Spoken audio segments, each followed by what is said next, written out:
ৰোজা ৰখাটো অকল মুছলমানে কিয়, ৰোজাৰ দৰে লঘন চবেই দিবা লাগে। এতিয়া মুছলমান মানুহ ৰোজা ৰাখে, কিন্তু আমি হিন্দু মানুহ লঘন দেও, আৰু লঘন দিয়াটো বহুত স্বাস্থ্যৰ কাৰণে ভাল।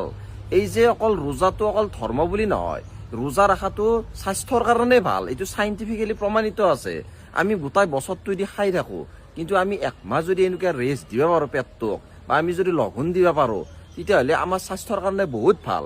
আৰু কিছুমান মুছলমান মানুহক চেলুট দিব লাগিব, বিশেষকৈ আমাৰ ঘৰতো কাম কৰি আছে, মুছলমান মিস্ত্ৰী কাম কৰি আছে, ইমান কষ্টৰ কাম কৰি আছে বিল্ডিঙৰ ওপৰত, কিন্তু সিহঁতে ৰোজা ৰাখি আছে। একটো পানী নাখাৱাকে ইমান হেভি কাম কৰি আছে কিছুমান মুছলমান মানুহ, তাৰ কাৰণে চেলুট। ভিডিঅ'টো যদি ভাল লাগে শ্বেয়াৰ কৰি দিব, মই দেখি কিনে ভাল পাইছো মানে এনেকুৱা বস্তুকেইটা। বাকী মই ইমান নাজানো ধৰ্মৰ কথা, তথাপিও মানে এই নিয়মটো মোৰ বিশেষকৈ ভাল লাগে।